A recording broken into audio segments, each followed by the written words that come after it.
Hello and welcome to the Tampering Podcast, part of the Athletic NBA Show Network. I'm Sam Amick, national NBA writer at The Athletic, here as always with co-host Anthony Slater on the West Coast. Another West Coaster, haven't had him on the show in goodness, a couple weeks, Jovan. We got Jovan Buha on the Lakers beat. We are going to get into a lot on the latest tampering. Here is, gentlemen, the quick breakdown. You probably could have guessed it. Jovan can talk all around the association, but Lakers first and foremost. Jovan and Shams Charania dropping a doozy of a story this morning about Darvin Ham and the pressure surrounding him with the fledgling Lakers. Certainly going to unpack that. Our guy Fred Katz on the Knicks beat is going to join us later, as always, and we're going to unpack the OG Anunoby trade with the Knicks and kind of the domino effect on Toronto and the Pascal Siakam discussion. Talk a little bit of Pacers Bucks, just because I find it so fascinating that Indiana is breaking the Bucks soul these days, and what does that mean?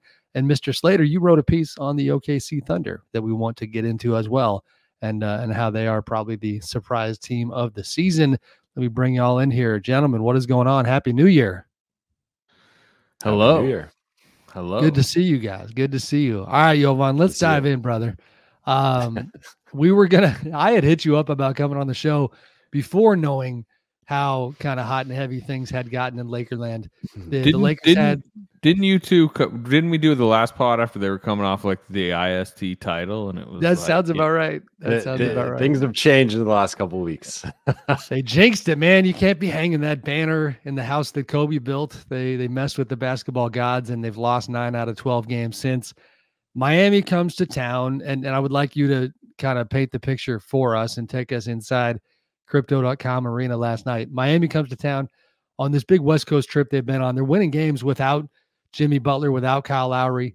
We know what the Heat bring to the table, but the Lakers really badly needed a win. They dropped that game. I really did appreciate the way you and Shams wrote it, and you being on the scene, the detail about the post-game scene there. And I want you to put more meat on that bone. But the idea that, you had players doing media post-game before Darvin Ham, which is not the norm. You had LeBron James getting his clothes on and leaving, not talking to reporters, clearly a sign of frustration.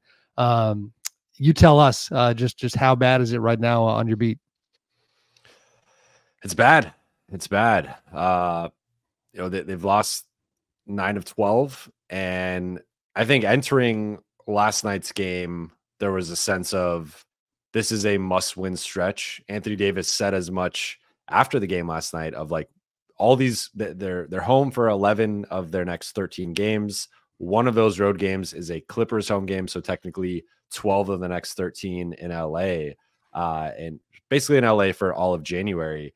And for them, they're looking at this as a stretch of they have to make up ground in the standings, because when they won the in-season tournament, they were 4th in the West, and right now they're 10th, just 0.001 percentage points ahead of the Golden State Warriors, who are right there at 11th.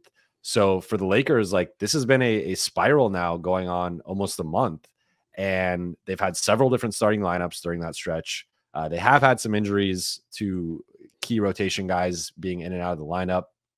I think there was also an in-season tournament tax. We saw similar struggles with Indiana with their first few games after the in-season tournament, but they snapped out of that, and they've now been playing much better. They've obviously beaten the Milwaukee Bucks a couple times since then. So I think for the Lakers, there was a level of desperation entering last night that was very palpable. And then they play this Miami team that is without Jimmy Butler, their best player, without Caleb Martin, without Hayward Highsmith, 3 rotation guys and their best player. And they just get their butts kicked throughout the entire game. And really Miami was in control from the jump.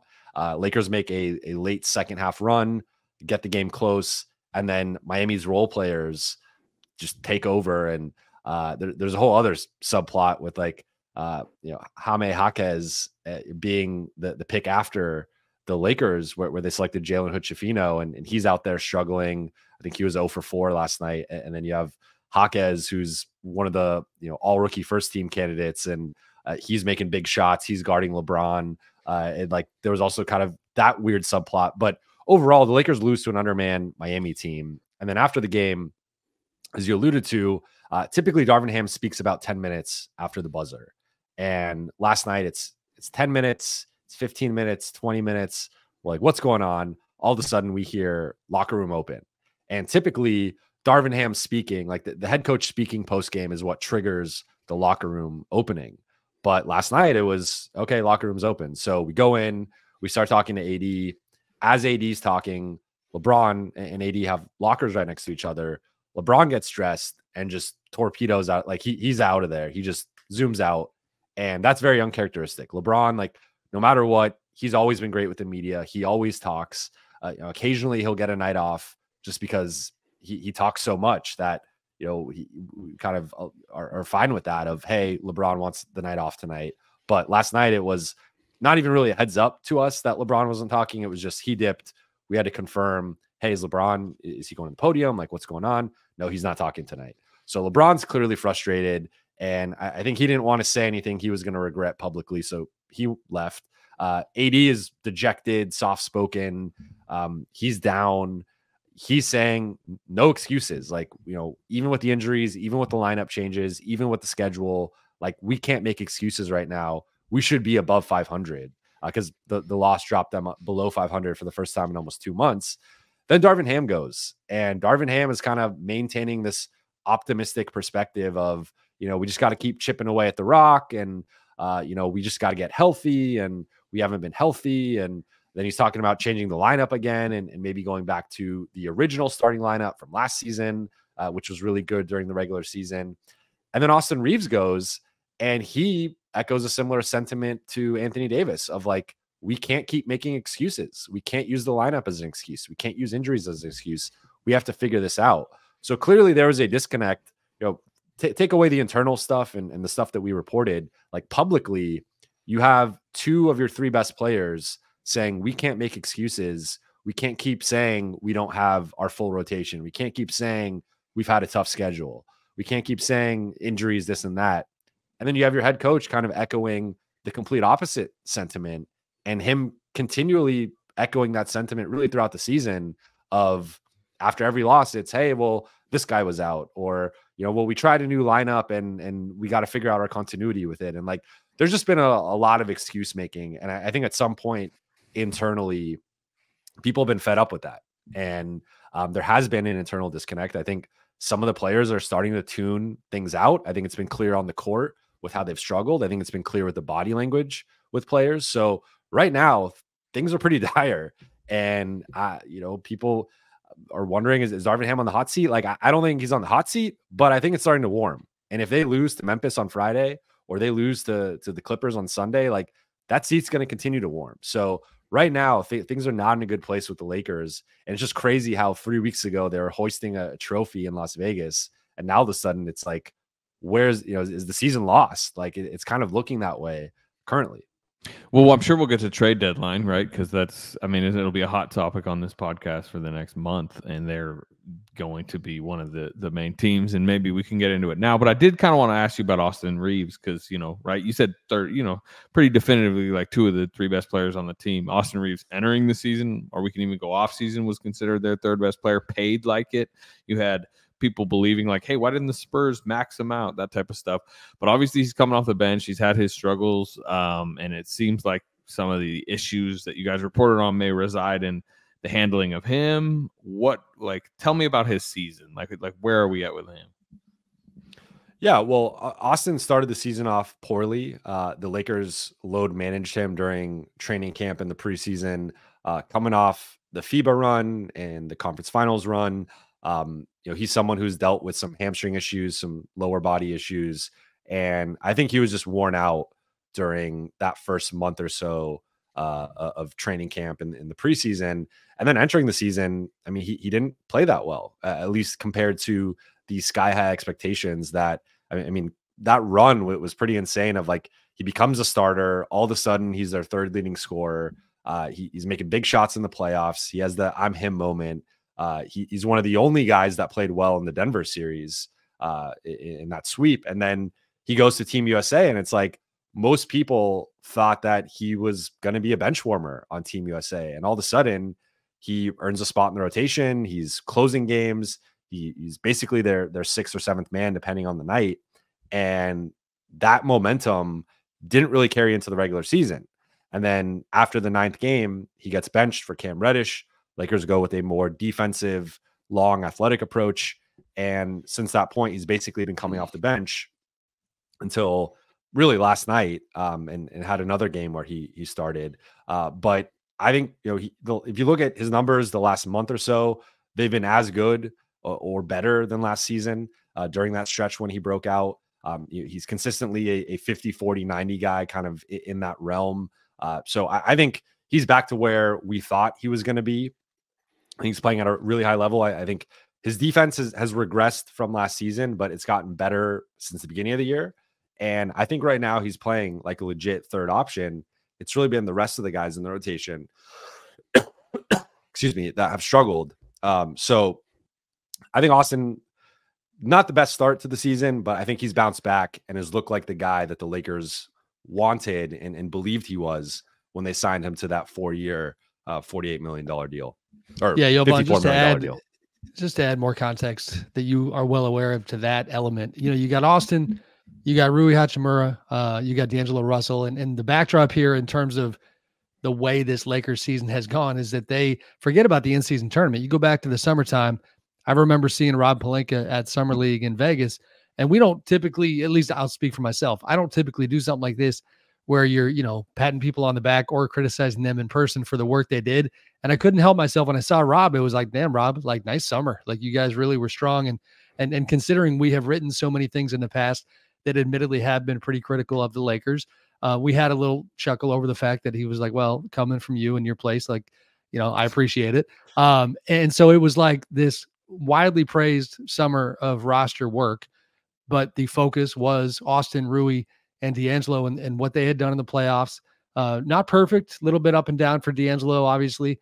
But that was going to be the group going forward to put around LeBron and AD, and to see that plan really fall apart. And with Darvin playing a big part as far as, all right, we're not playing like I want to. Now we're going to switch up the starting lineup multiple times. We're going to change rotations, and to see it all kind of lead to this, it's just messy. I don't know where it leads. You alluded to this earlier, and I've connected with some folks today as well. And like you already kind of said, we'll confirm that in terms of Darvin being on the hot seat right now, I think it's getting warm by the day.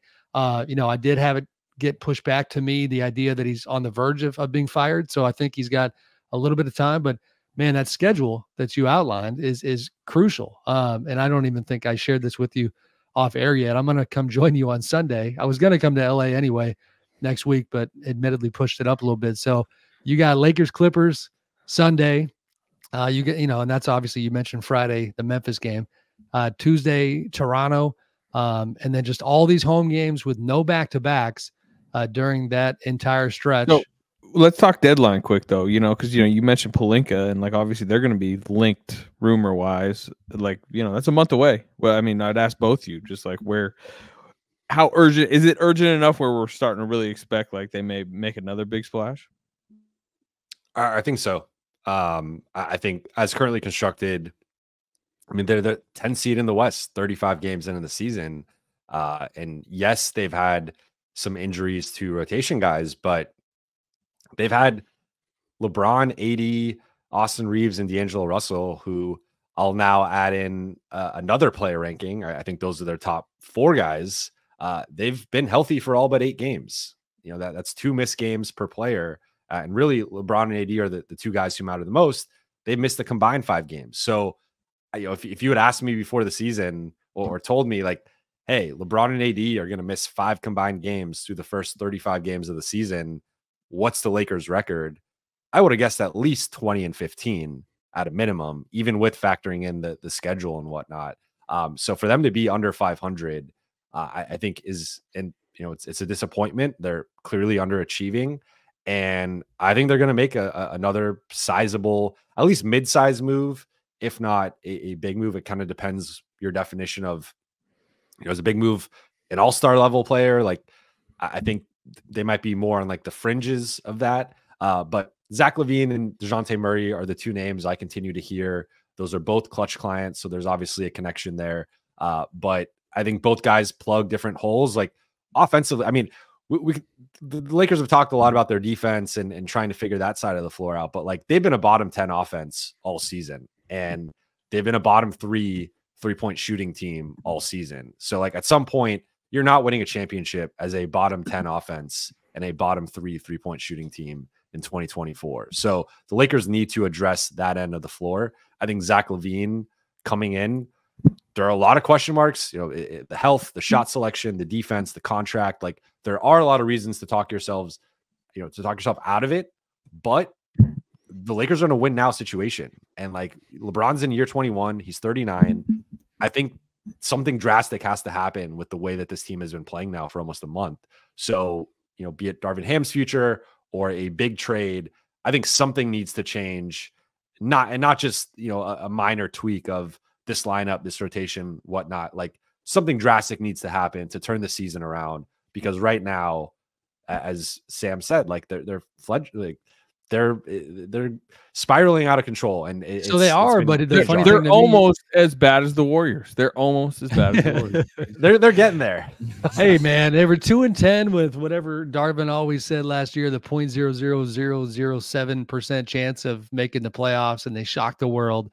Where's the faith in Darvin? He's the king of the comeback. What's going on? The difference here, is I think guys are starting to tune him out, and I think you're seeing that. Yeah. All right. We got to bring in, we got to build off that bold statement that Jovan just dropped, but Fred Katz just loves nothing more than Laker talk. So I'm so happy that he was able to join the pod with this incredible haircut. I'm sure that's why you were late. You were in the barber chair, Fred. You're looking sharp, brother, man. What a good looking man you are. I heard Jovan was coming, and I was like, I have to match. I mean, we all know that Jovan has the hair of a 2018 Portland Trailblazers big man. He's like Zach Collins and Myers Leonard had a baby. So wow. I had to step up my game somewhat. Slater, are you okay with this shade? I mean, you normally dominate the hair rankings on this pod. And ask Fred about it's shade. Ask Fred about the OG Anunoby trade and give me about 3 minutes, and I'll come back with good looking hair. All right, Fred, before we move on to your team and the Raptors and all things, the rest of the NBA, I know you just caught the tail end of the conversation, but Jovan has chronicled, all of the chaos in Lakerland. We do think Darvin has a little more time to kind of save his seat here, but starting lineup changes, pressure coming from within. I did, before I throw it to Fred, Jovan, my favorite part of your piece with Shams, and we all know this is not the norm, is we don't often see, according to 6 sources with knowledge of the situation. I mean, there's a lot of leaking happening in this world, and that's when people are frustrated. Fred, what do you think here? Here's what I want to know, Jovan. The offense has been a problem all season. You just touched on it. Let's say a move either doesn't come or at least doesn't come for a month till they have the trade deadline. What can they do with this roster in the meantime to at least improve their ability to score? They don't get offensive rebounds, not just the shooting. Like they don't get offensive boards either. What can they do to up themselves from a bottom 10 defense? Because you look at this roster and it was like, I get Gabe Vincent hasn't been there basically all year, but it wasn't supposed to be this level of offensive struggles. They've always had somewhat of a problem in like the half court offense. Even the year they won the title, there was somewhat of a problem with the half court offense, but it wasn't supposed to be this level. What schematically, what strategically, what statistically can this team do? Even if we're just talking about vague sorts of concepts, what can they do to bring this up from being literally a bottom 10 offense like they've been all year? I think there's a couple things. I think first is potentially going back to that starting lineup that they used last season of Anthony Davis, LeBron James, Jared Vanderbilt, Austin Reeves, and D'Angelo Russell. That group it was dominant in the regular season. It struggled in the playoffs. It was basically net neutral in the playoffs, but had a +20 net rating in the regular season. And LeBron missed a big chunk of time, so it wasn't the biggest sample size, but for the most part, it kind of made sense where you have this big athletic front court of LeBron, AD, and Vanderbilt, and then you have the 2 skill guards who can space the floor, be secondary ball handlers and playmakers in D'Lo and Austin. And they've completely gone away from that. And that's kind of been another frustration point, has been, as Sam was discussing, they had the continuity was the buzzword of the Lakers offseason, and they've completely thrown that out the window. And really until last night, we're bringing D'Lo, Rui, and Austin all off the bench. And those are your third, fourth, and fifth highest paid players. And I can't think of another team in the league that is benching their third, fourth, and fifth highest paid players, unless it's like an albatross contract. But I wouldn't characterize any of those three guys as albatross contracts. So one would be going back to the familiarity of a lineup that has at least worked in the regular season. Now, whether that can work in the playoffs, I think we saw, especially against Denver, that lineup really struggled. They ended up going away from it. And second thing would be going out kind of in conjunction with that, going back to the 4-out, 1-in system that they used last season. And they've done it a little bit more, but Darvin Ham revamped the offense, went to a 5-out system, and they just don't have 5-out personnel. They don't have the shooting, and they don't have the downhill athleticism that you need to make a 5-out offense work, like with a Golden State or with a Sacramento. Like the Lakers just don't have that level of skill on the perimeter overall. So I think a couple of things, in my opinion, would be, potentially going back to that starting lineup, although it's just another change that they would be making to the starting group. And then going back to some of the offensive principles that actually worked for them last season. Because last season, they weren't a great offensive team, but with that group, they were about league average offensively and league average from beyond the arc. And that's at least the level you need to get to make a playoff run. But if you're going to be bottom 10 and bottom 3 in those categories respectively, you don't have a chance. You're first round and out if you even make the playoffs. So I think those are a couple tweaks that they could make. But again, they've been making so many changes that at some point they just have to commit to something and stop kind of just throwing stuff against the wall, hoping something's going to work.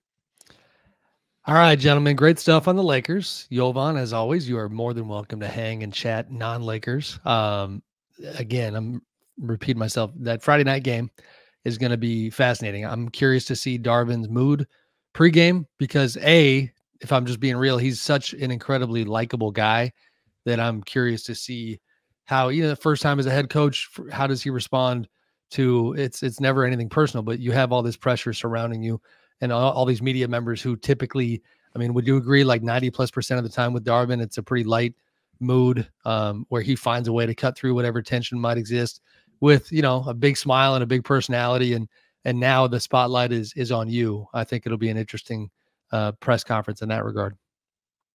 Yeah. I think Darvin's been a guy who wins the press conference. That was part of why the Lakers are drawn to him. He's got the gravitas, he's got the charm. He's a big dude, and he kind of has that big personality. But recently, I think it's kind of fallen on deaf ears with some of the comments and again some of the excuses that were made last night. And I think that the craziest one was comparing the Heat missing Jimmy Butler to the Lakers missing multiple rotation guys. Yeah, and actually saying that it was worse for the Lakers that they had multiple rotation guys out, which just to me was I kind of did a double take when I heard that. So I think at some point he's got to I think change that sort of, I don't want to say PR spin necessarily, but he is someone who he likes to keep the criticism internal. He doesn't like, he said it publicly. He doesn't like to throw guys under the bus. He doesn't like to criticize players publicly.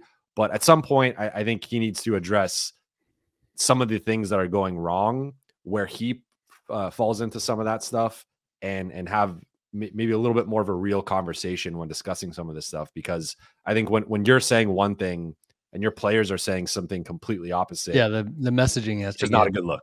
More on board. Yep, agreed. Well, Fred, one team that didn't really have any chaos, didn't really have any major problems, but still decided to jump to the front of the line when it comes to midseason trades and get something pretty big done is your Knicks. So, we're a few days late on this. We haven't talked about it on the pod. The OG Anunoby deal with the Raptors, looking at it through the Knicks filter, I thought it was fantastic for them. You got Emmanuel Quickly and RJ Barrett going Toronto's way. I'm leaving out other pieces. You want to finish that sentence for me? Second rounder, which is going to Detroit's 2024 second rounder is going to Toronto, and then Precious Achiuwa and Malachi Flynn. Okay. Detroit's second rounder, by the way, is not your good pick. No, that's basically a late first round. Absolutely. I have a pet peeve That's what everybody says about the Detroit second rounder. But Why is that a pet peeve, though? Okay. It's technically correct. But how come heavily protected first round picks that are going to convey are looked at as bad picks, and yet second round picks that are going to be like 32 are looked at as sneakily good picks? I will say this. I mean, your overall point is like correct. You're getting the same level of player, right, at 28 that you are at 31, 32, but there's a lot more contractual flexibility at 31, which it probably is going to be, than 29. And I do know front office people that would prefer 31 than 29, because usually it's like, look, we know who we're getting in that pocket. He's going to be there at 31 if he's there at 29. We can put him at, the new second round exception contractually. You can you just do a lot more. So, I mean, again, now we're getting way into the minutia, but I do actually think 31 is better than 20. Totally. And that's kind of true, except for the fact that, like, if you draft a guy at 31, you're probably giving him a first round contract. Like, that guy's probably not going at 31 without an assurance that he's getting a first round level contract or darn close to it. And I don't know. This is totally unrelated and so much less interesting to the OG Anunoby stuff. But I have a problem with the basketball discourse. Everybody wanting to sound smarter, Slater. I don't like it. He's killing me because I just mentioned that, like the Detroit second rounder is a good pick. It is a good pick. I'm pulling y'all out of the minutia. We're going back into the mainstream. I want to hear your thoughts on OG and the Knicks, and cutting right to the crucial question of where, Fred Katz, in your opinion, does this now place their ceiling? And before you answer that question, I'm cheating and looking at box scores. They beat Minnesota and Chicago with OG. Game number 1 in his debut against the Timberwolves. I'm going to skip everything else on the stat line other than the plus 19 that pops on the page or pops off the page. Against Chicago, plus 35. Things have gone well with OG on the floor. What are you seeing so far? Julius Randle called him the perfect fit, and I agree with Julius Randle. He really is. They in 2 games with him are just playing a completely different aesthetic offensively, and obviously there's the defensive stuff that is so obvious, where he kind of had a bit of a downtick the last month or so in Toronto, but he looks like the usual OG Anunoby all defense caliber guy in these first 2 games, where he's guarding Anthony Edwards and doing a great job, and guarding Karl Anthony Towns, and guarding DeMar DeRozan, and defensively he's just been all over the place in these first 2 games. But offensively, he brings such a different dynamic to their starting lineup than RJ Barrett did. And if we just talk about the difference in their styles, Barrett is a guy who's not a shooter, and he really requires the ball if he's going to be at his best. And the Knicks were never really at their best in the starting lineup when he was the one with the ball, which is why things were so sort of at odds, where Knicks were better off when Julius Randle had the ball. They were better off when Jalen Brunson had the ball. OG is so much more of a successful off-ball player. He's a better cutter. He's a better shooter, especially from the corners. If you help off of him from the corners, he's going to hit that. He's a 44% three-point shooter from the corners over the last 5 years. RJ Barrett doesn't always hit those shots, and he's not the spacer that OG Anunoby is. He's not the cutter that OG Anunoby is. The last 2 games, their starting lineup has looked so good offensively. OG Anunoby, before that first game with the Knicks, went up to Jalen Brunson on the court, and he had not had a practice with the Knicks. He barely knew their plays. There was a play early in the Chicago game on Wednesday night where they ran this play they often run for RJ. And it's a little pistol action where RJ comes from the corner and he takes a dribble handoff from Brunson, and it's to get him going downhill to the rim. And they ran it for Anunoby. And Anunoby got the dribble handoff from Brunson, and you could tell he didn't realize what he was supposed to do. And so he just kind of went to the top of the key and then just lobbed it over to Julius Randle on the other side. Like, he's still getting things together. He doesn't know the plays. He doesn't know the terminology. So he goes up to Brunson before the first game and he says to him, I have no idea what I'm doing, so I'm just going to keep cutting all the time. And Brunson's like, okay, great. And you see it. The constant cutting is very present. It is a dynamic the Knicks did not have. I think their starting lineup is way better for it. The thing is, their bench is a lot shallower because Quickly was huge for them. But it's a lot easier to find bench help than it is to find the perfect pieces Julius Randle puts in the starters. I honestly think it's a good deal for both sides. I think Toronto is going to be really happy with Quickly, who had 26 last night, and is probably going to go off. and they're taking a flyer on Barrett and seeing if they can and see all of his good traits come together. And oh boy, will they love that Detroit Pistons second round pick. As a quick aside, I got to acknowledge, I don't know how much of this is going to hit the YouTube stream, but if you are the visual fan, man, Slater, you've come at us from like 5 different spots today, 2 haircuts. Like, what is going on in your side of this? To be honest, there's a lot going on in my house right now, but we're not going to get into any of it. So just keep fair enough. Well, the hair looks good. All right, we're good. Fred, spinning it forward, because we got a lot of stuff we're trying to get to today. Where do you feel like this leaves the Knicks trade deadline wise? They still have, plenty of assets in that cupboard and I think interest in certain guys. What does the calculus change now that they have OG? So people talk all the time about their chase for a star and yada, yada, yada. I don't think the organization expects some big star to become available before the trade deadline. I know there's talk about DeJounte Murray. I personally don't think he makes a lot of sense for them basketball wise. I do think losing quickly, what that does is it just leaves a huge hole in their bench lineup. They've played Jalen Brunson 41 minutes on Monday and 38 minutes on Wednesday. And it sounds like that is going to continue. And the reason that that's happening is not just because Tom Thibodeau is the head coach of the Knicks. It's also because they are just not scoring in their second unit when Brunson's off the floor.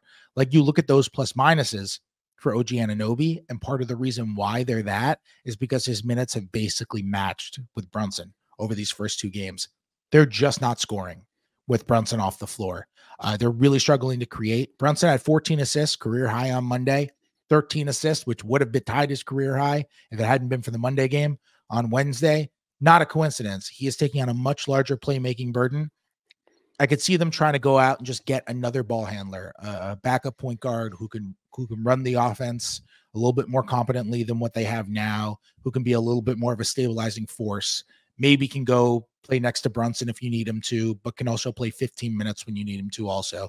I could see them going after somebody like that just to help with the offense when Brunson's not there.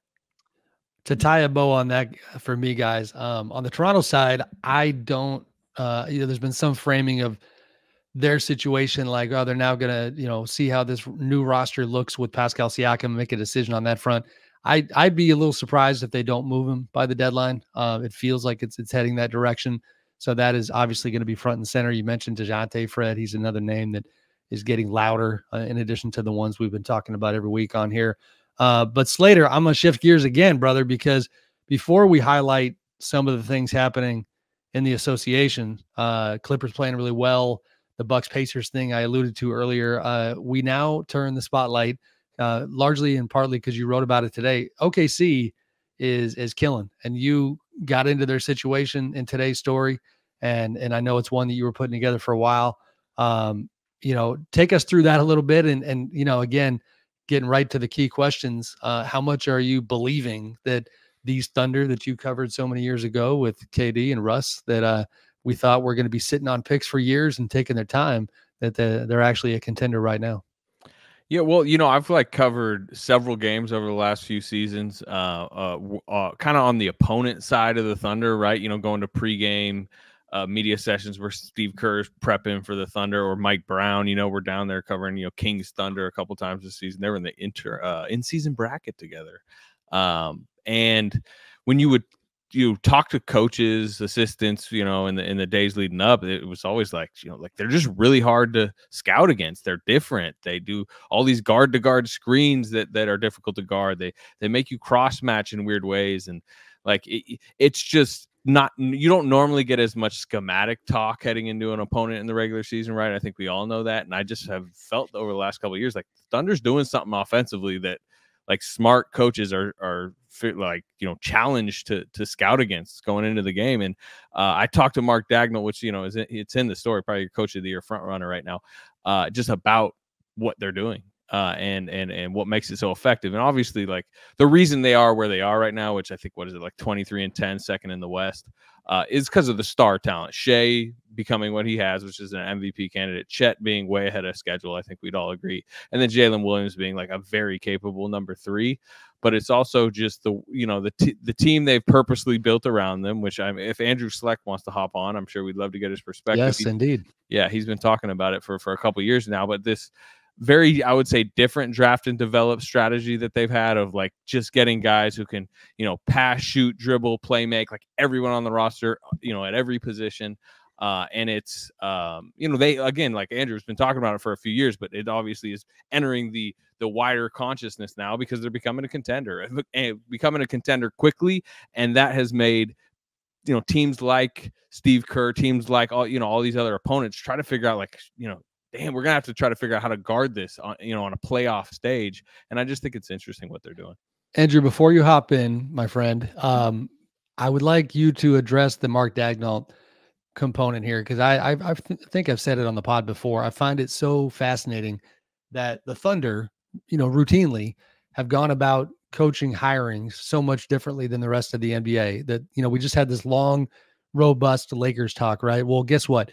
When Darvin appears to be on the hot seat, what do we talk about? Oh, Doc Rivers is still, unemployed. Mike Budenholzer's out there. We go to the same usual suspects all the time. And with the Thunder, it's just been different. They kind of, Sam Presti disappears in the mountains for a couple of weeks, couple of months, and it goes looking for a guy that nobody's been thinking about, and then comes back, with a Billy Donovan, or comes back, with a Mark Daigneault. Do you know Daigneault's history though? Quickly, he got there when I was still there. He was with the Blue. I always forget the name of the. Well, he's actually with Billy Donovan at Florida. That's right. You've hit on this before, right? Yeah. Right. And so he's been there a while. Andrew can get into it, but I know even I was talking to Chris Paul the other night about the Thunder, and he, Daigneault was there when Chris Paul was there, and he was like speaking very highly of. He could tell then like the type of basketball mind he was. But I think the question for you, Andrew, is like, what is your perspective, and how interesting has it been, because you are so close to that group, to see the rest of the world start waking up a little bit to his capabilities as a coach? Yeah, it's funny because like I've been using this bit at Summer League the past couple of years. And I've showed people a picture of him, like, who is this? Like, nobody knows who he is. Like, he's like the most anonymous NBA coach there is. And he's probably the most unlikely person to become an NBA coach in the league right now. If you look at like his story of even how he got to Florida, like he wasn't supposed to be a guy that was like an assistant at Florida. He certainly shouldn't have been the coach of the Oklahoma City Blue, at the time. He actually talked about this the other night before the Boston game, that part of his success is that people just keep giving him jobs that he's not necessarily ready for, but they just take a chance on him with his potential. And he said Presti's like the guy that's done that the most for him, is that he hired him to be the Blue coach before he was qualified. He hired him to be an assistant coach for the Thunder before he's qualified, and certainly brought him up to be the Thunder head coach before he was qualified. And he continues to kind of prove him right over and over again. Did a great job of developing players with the Blue. He's done a great job of not only development, but like last night, like Thunder lost to the Hawks, but he drew up this play at the end of the game that got Isaiah Joe this wide open corner three. It was nice. I saw it. Yeah. Yeah. And after the game, they said there are like out of bounds plays and, games or plays at the end of the game that they work on. This is one that he drew up on the fly, and they just all kind of walked away from the huddle like, okay, yeah, that's good. He's a really good basketball coach, and he also isn't afraid to try new things. And I think that's sometimes to the frustration of Thunder fans a little bit, but like he's always willing to like throw in a player here and there. I mean, players know if you're playing for Mark Daigneault, you're never out of the rotation fully. Like if you're the 15th man, like you are going to have your chance to play. Like you don't have like a regular 9 or 10 man rotation. I think players like that. I think they like that about him, is that if they keep working, that they're going to play. They all seem to love him. He's done a great job. He's also like the oldest 37-year-old man that I've ever met. Like he likes like old people music and like talks like he's like 60 years old, but he's really like still in his 30s. He's a fun guy. Talks about not eating Skittles and eating broccoli. Yeah. I'll give a slightly different perspective, Andrew, if that's okay. Uh-huh. Yeah. I think some of the Mark Daigneault isn't supposed to be here talk is his own humility. Because I've talked about him because I covered the Thunder too, as has everybody except for Sam on this podcast. And when I covered the Thunder, he was the head coach of the Blue. And and after that I covered the Wizards. And when I was covering the Wizards, I would talk about him with Bradley Beal, because Brad was at Florida when Yeah. Mark was, I believe, a GA. He was a graduate assistant at Florida when Brad was there. And that's like a low-level job. And Brad would say to me, like, he loves Mark Daigneault, and he would say to me, like, that guy is going places. He's amazing. His basketball mind is incredible. And he just respects him so much for his basketball mind. So I think from a personality standpoint, you know, Mark Daigneault is kind of small time in a way. I mean, when I was covering the Thunder, their head, or not even their head, one of their media relations people would ask me and Brett Dawson, who was at the Oklahoman at the time, to specifically come and cover G League games on like Friday nights, not because they wanted us to write anything, but because Mark wanted practice doing post-game interviews. So we would come and we would cover it, and then we would interview him after the game and just kind of not really do as much with the interviews, just to help him out with the interviews. He's like very dedicated and thinks about everything. Which, by the way, he's a really informative interviewee also, right? You know, you go across the league, we all, you know, go into these various coaching pre-game sessions, post-game sessions. Again, like I said, I talked to him probably for 15 minutes for this story.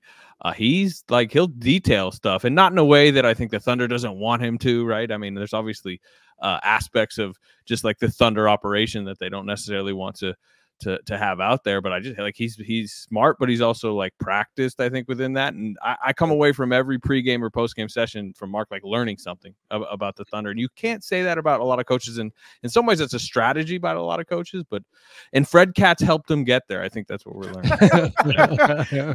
There's something about the G League, like these guys who become head coaches after they were head coaches in the G League.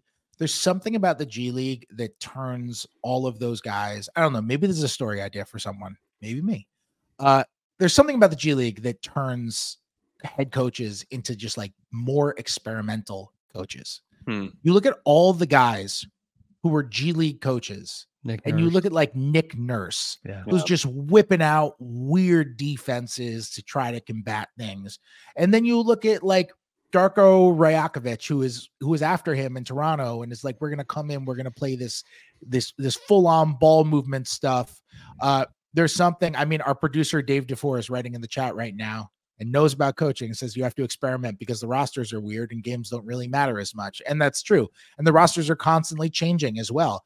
But you look at these guys who were head coaches in the G League, and like you mentioned, Andrew, I was at that Thunder Timberwolves game a couple of weeks ago, and all of a sudden, Micic is in the game. He hasn't played since 1976. He looks like he just smoked 7 cigarettes before he came off the bench. And all of a sudden, he's in the game. And why? It's just like to get him ready, because you don't know if you're going to have a couple of guys. Just keep them ready. There aren't a lot of coaches who go through rotations, go through strategies like that. I love that point, Fred. And the fun part is that before you know it, if you're successful, you're Nick Nurse and you're telling Joel Embiid, hey, big fella, be patient with me because I'm going to throw stuff against the wall. And that was part of their conversation in training camp. So that dynamic is definitely entertaining. Apologies, gents, for being, I keep being the guy who's going to bring it back to center with the stuff I think the listeners want to know about. Whoever wants to weigh in, because you're all, like you said, experts on the Thunder. They have a damn good team already. They're up there with the Timberwolves team that has actually come back to the pack a little bit, no pun intended, these past couple games. And they also, as we all know, have a ton of assets. Do you anticipate them letting this thing grow organically and waiting until the summertime to look at other options? Do you think maybe something around the edges happens here trade deadline wise? What do we think the Thunder do? I think Andrew would have more like on the ground feel for if they will or won't, just from, I think we all know who and how they run.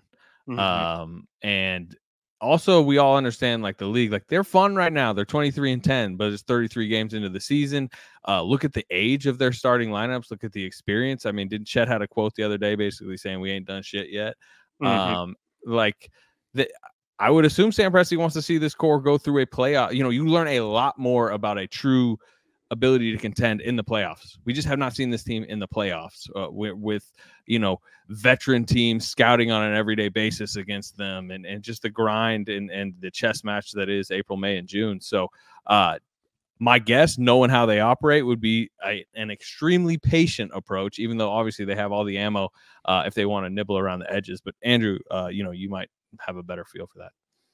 Yeah, they don't want to disrupt anything that's happening now. Like people want to throw at Larry Markkinen all the time, and not that the Jazz are in any hurry to trade him, but if he was out there, I would expect the Thunder would not be the team to be interested because he'd be taking away shots from guys like Chet and J-Dub. I don't think that's what they want to do. And so I think they'll remain patient. I think they could get in there I think they need probably like 1 or 2 vets off the bench because you're going to get to the playoffs and like maybe some of these young guys aren't ready to play playoff minutes.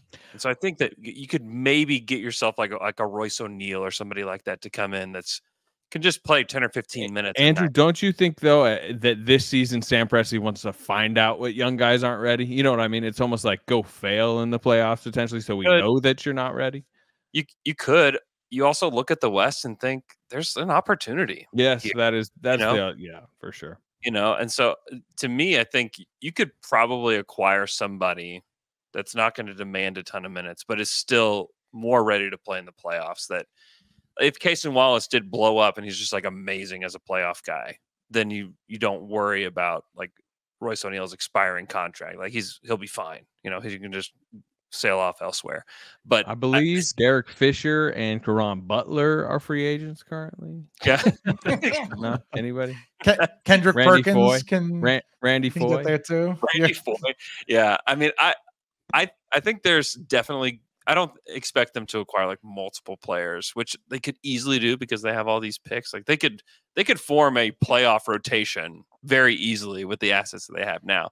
They're not going to do that. They're going to let some of these guys play, but I still think maybe like one more big wing. And also, I'll say this: people keep saying like, "Oh, they need to go get a big like a Jared Allen or somebody like this." They're not going to acquire anybody that doesn't play the style. Shoot, pass, dribble, screen, do everything, right? Yes. That's what it is. Like Nick Claxton's another guy I keep hearing. Like, they're not going to acquire somebody like that. They want somebody that can fit right away with what they do. They're not going to change their approach with some kind of like late season acquisition. Like they need to be able to play like the Thunder play. And so to me, it's not necessarily true that they're going to go get like some big or somebody. And if they do, it needs to be somebody that can pass and somebody that can shoot it a little bit. Certainly at the 5, right? That's like a key part of what they do is like their 5-man needs to be able to hit threes. That's why I circle Kelly Olynyk. He's expiring contract. He's in Utah.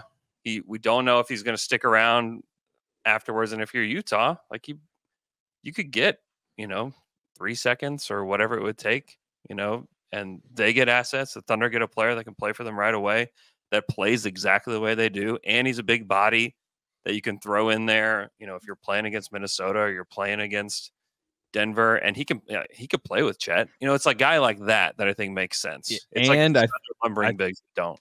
I also think he's not due a big contract. And Right. I think that's one of the other things people need to remember. Like all these guys are going to get monster deals when they're up for monster deals. And we know, how forward thinking the Thunder can be with like where their salary cap's going. So like, yeah, that's, I think matters here. Mm-hmm. They are Guys, literally forward thinking. I wish. Wing. Oh, Fred. You interrupted Amick just for that.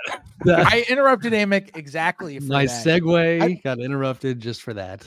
Yeah, 100%. Go out, call the Brooklyn Nets, and get one of their wings.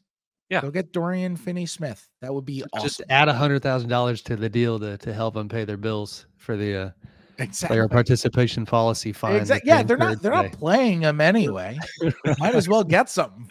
100 G's. We missed that news at the top of the show. That was interesting. Who also had the 100 Nets? G's. Who had 100 the G's, Nets? and they also like brutally upset everybody on the team and have completely cratered since. So it worked out great. Who had the Nets as the first team violating that, by the way? Yeah, not I. And who had this is hey, hold on, Slater. Thank you for the oop. The segue is right here waiting for me. It's in the air. I'm jumping. Can I get to it? Let's give it a shot. Kawhi Leonard playing 28 out of 32 games. Also raise your hand if that's something you saw coming in this season of anti-load management. Let's talk Clippers, guys. Contract season for him, so maybe. Yeah, it is. I can raise my hand. Contract season, and like NBA's kind of coming for you, trolling you, all of the above. And by the way, like, and we'll get to this here, like, very desperate season for the Clippers, right? Very desperate season. I will say, with apologies to the listeners, every week I feel like we lose one topic that I promote at the top and then don't have time for. I'm going to table Bucks Pacers for down the line, other than to say that, Fred, your Pacers struggled a bit coming out of the IST, but they are taking it to the Bucks, have beat them 4 out of 5 times. Tyrese Halliburton is in his feelings in the best kind of way in this Bucks matchup, and that was fun to watch, them make the Bucks look themselves in the mirror, and maybe we'll have Eric Name on the show next week to detail that. Yes, sir. You got something. Have you actually looked at Tyrese Halliburton's numbers his last 4 games specifically?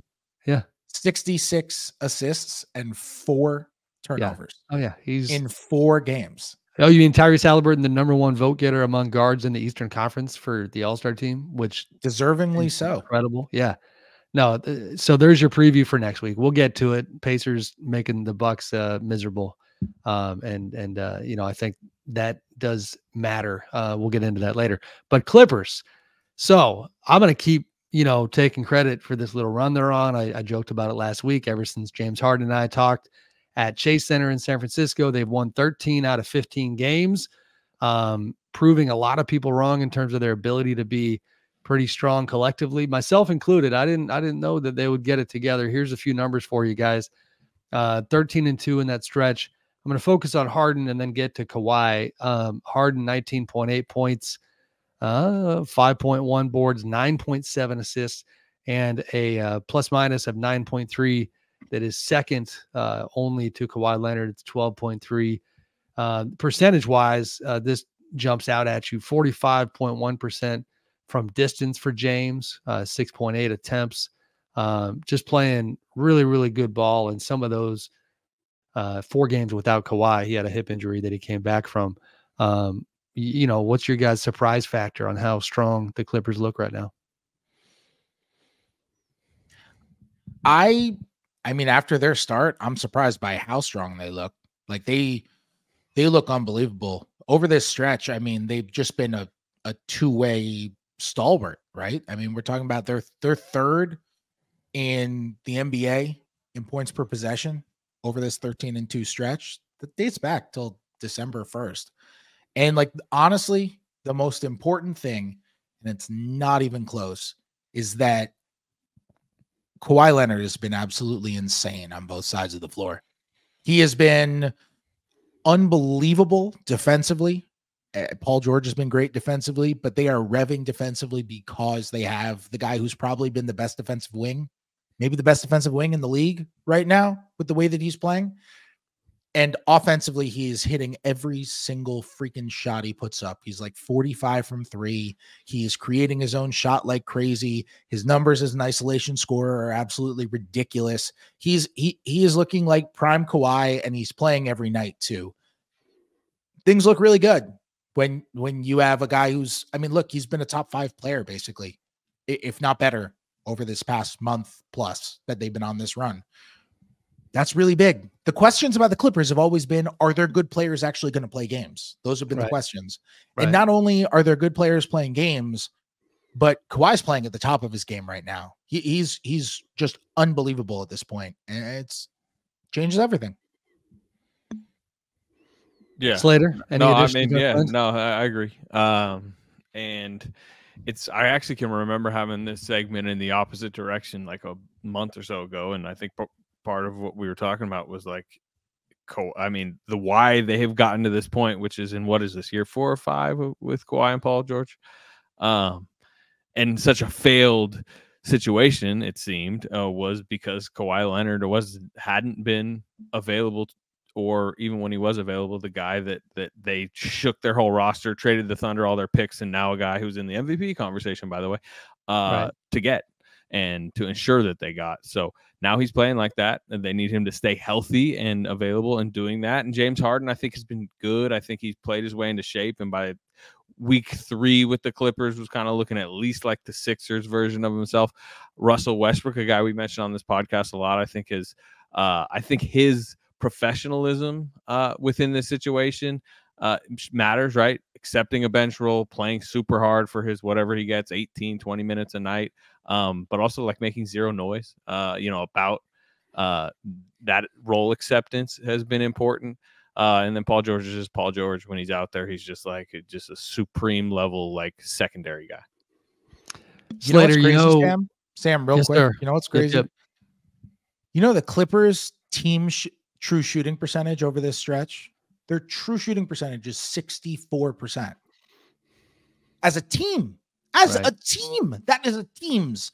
That is like, how can we put this in perspective? Like there are Steph Curry seasons with 64, 65% true shooting, right? Like that's insane. They have been ridiculous. And over this stretch, to bring it back to the Kawhi point, 15-game stretch, Kawhi's true shooting, the efficiency numbers are insane. 68% effective field goal percentage and 72 true shooting. It's just a whole other level, the way that he's scoring and the attention that he's commanding, the attention that James Harden is commanding, which is just opening up stuff for so many other guys, for Paul George spot ups. Westbrook has been a more efficient player too off the bench. Like I figured defensively that team had it. Offensively, if they're really this good, then they are a problem as long as their good players continue to play basketball. Well, to put it another way, guys, as we now move to our final segment, Slater, it's pretty much the same as the Warriors these days, right? Just things going incredibly well and shots going in and everybody happy and deserving of acclaim and spotlight on the Tampering podcast. Does that sound about right? Yes, for sure. Your team's lost 3 in a row. Or no, they beat the Magic. Beat the Magic. Sorry. Yeah, and they got the Nuggets on TNT tonight. So it's. I was gonna join you. I'm not gonna join you. So have fun down there. You're asking about Draymond, I assume, which is we were trying to get to a weekly Draymond Green update. The indefinite suspension dating back to a date that I'm sure you have top of mind. When did this thing begin again? This was at this point 23 something days ago. He is. I'll just say this: if we're counting in games, which by the way, the league is counting in games, the contract is counted in games as far as how much he is missing financially and how much the Warriors are actually gaining in tax money, or at least shedding in tax penalty, I should say. It is game 11 tonight, game 12 tomorrow. It's a back-to-back, and we'll be at game 13 by the end of the weekend, which is I think when we'll start to get a firmer grip on when he might return, and it is likely coming relatively soon. You and I haven't even talked about this offline, but what was your interpretation or reaction to the color that Steve Kerr shared about Draymond? I think people have been a little surprised by the perceived lack of communication between Draymond and the organization and his non-presence in the building. How did that stuff hit you? Yeah, I mean, look, when this went down, Mike Dunleavy spoke the day after he was indefinitely suspended in LA at the UCLA campus, and basically, I believe he said the quote was, "We're not jettisoning this guy off." It sounded like we're going to let him have his space for the weekend, but it's hinting at least that, come the following week, he's allowed in the facility. He can practice with the team when he wants to. Not that he was going to be there every day or super involved, but he would be around, was the idea that was given. And that just hasn't been the case. He's mostly just been in Southern California, really through this whole process. And that has been a little bit odd. And the quote that, like you said, kind of made the rounds from Steve Kerr when I pressed him on it the other day was that we're giving him his space and he's giving us ours. And I thought that he's giving us ours was kind of like an interesting addition to that quote. Basically, I would say roping Draymond Green into the decision-making of keeping, organization and players separate. There's the whole, mental health counseling aspect of this that has been kept very private and vague, purposely vague. But I do think we're getting to the point that he will be back in the building soon, and once he is, it's a team that has been trying to unwrap itself from a spiral all season, and there's been moments. Even there was a 5-game winning streak without Draymond within this stretch, and there's been feel-good times. But it's also like, regardless of what's happening, once he's back, he's the story. It's all we're going to be talking about. Bob Myers went on ESPN yesterday. Obviously, I think he was on Countdown or whatever, and it said, he used his unique perspective to say when this type of situation happens, it can be very exhaustive, even though Draymond Green is needed. And it's important to get him back in the building and get him back reintegrated with the team. That itself is a very exhausting process. And they don't necessarily need another exhausting process with everything that's gone on, but it's coming. They do need him. They do need him on the court. Quick follow. Did you connect any dots between the way that each side has handled his absence and kind of what the internal calculus might be relating to Draymond's future with the team as the deadline gets closer? Yeah. I would say I'd expect the Warriors to be aggressive coming up to the deadline, but I do not necessarily expect anything big to happen before then. I do sense that they want to see Draymond on the court with his group before they make any big picture decisions, but they also kind of get I get the vibe that they believe big picture decisions need to be made. And Draymond would be one of a group of names I would put that their future, in my opinion, is kind of uncertain over the next month. And I don't think has necessarily been decided. We'll see how they look on the court. We'll see what happens. You can off the court or however you want to term it. But part of the difficulty as we assess Draymond Green's future is it does not matter where he plays. He still holds this thing that's happening with him in the league, which means, the next flagrant foul, the next dust up, how long is he suspended?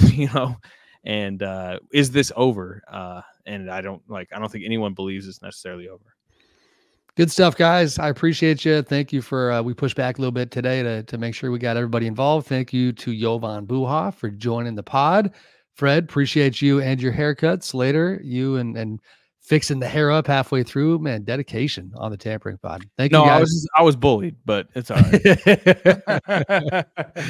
Thanks to the listeners. As always, we will talk to you next week.